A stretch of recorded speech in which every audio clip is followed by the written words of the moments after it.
এবার সুকান্ত মজুমদারকে উদ্দেশ্য করে স্লোগান এবং কালো পতাকা দেখানোর অভিযোগ তৃণমূলের বিরুদ্ধে। দিনহাটায় বিজেপি প্রার্থীর হয়ে প্রচারে গেছিলেন সুকান্ত মজুমদার এবং সে সময় তাকে উদ্দেশ্য করে উড়ে আসে স্লোগান। প্রান্তিক বাজারে তৃণমূলের বিরুদ্ধে কালো পতাকা দেখানোর অভিযোগ।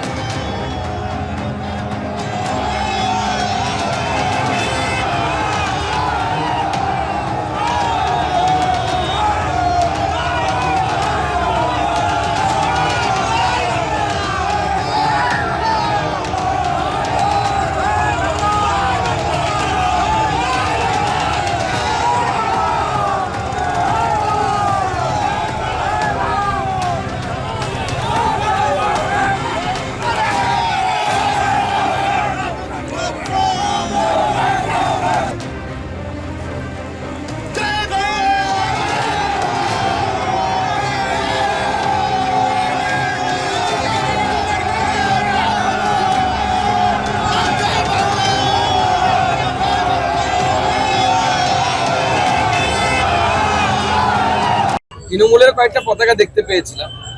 তো তৃণমূলের এমনি কালো পতাকা দরকার হয় না। তৃণমূলের নেতারা মুখে সামনে দাঁড়ালেই মুখ কালো তো সবার।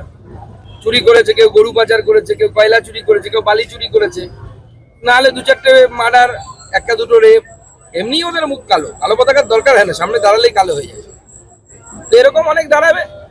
উদাহরণ তো বলেছিল সুকান্ত মজুমদার এখানে ঢুকুক, অমুক করে দেবো, তমুক করে দেবো। ঢুকলাম, বহাল তো বিয়েতে দাঁড়িয়েও আছি, দেখলাম তো কার কত দম। একজন শিক্ষিত মানুষ, একজন অধ্যাপক, তিনি যে ভাষাগুলো ব্যবহার করছেন, কোনো ভদ্রলোক সে ভাষা এইভাবে প্রকাশ্যে ব্যবহার করে না।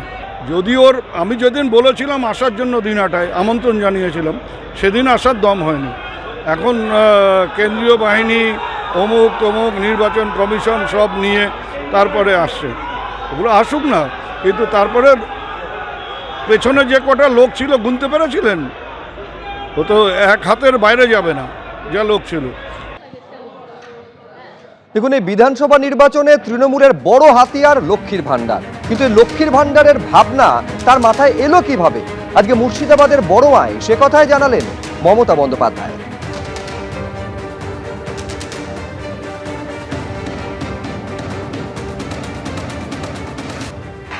লক্ষ্মীর ভান্ডার কেন করেছিলাম জানেন মা বোনেরা?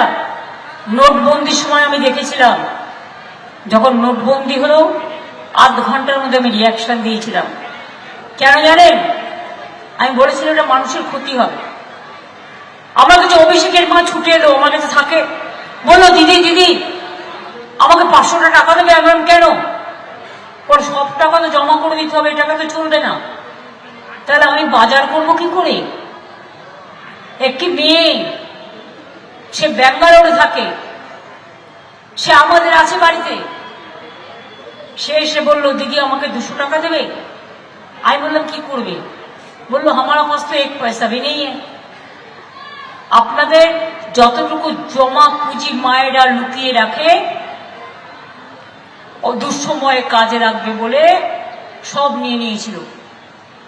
তাই আমি সেদিন ঠিক করেছিলাম যে লক্ষ্মীর ভান্ডার মা বোনেদের উপহার, আমি লক্ষ্মীর ভান্ডার করে দেব। আমার নিজেরও একটা লক্ষ্মীর ভান্ডার আছে, সেটা দেয় 5 টাকা 10 টাকা যা পাই জমাই। আর আমার বাড়িতে মা কালী পুজো হয়, ওই টাকা জমিয়ে আমি বছরে একটা না একটা কিছু মাকে দিই। এবিপি আনন্দ এগিয়ে থাকে, এগিয়ে রাখে।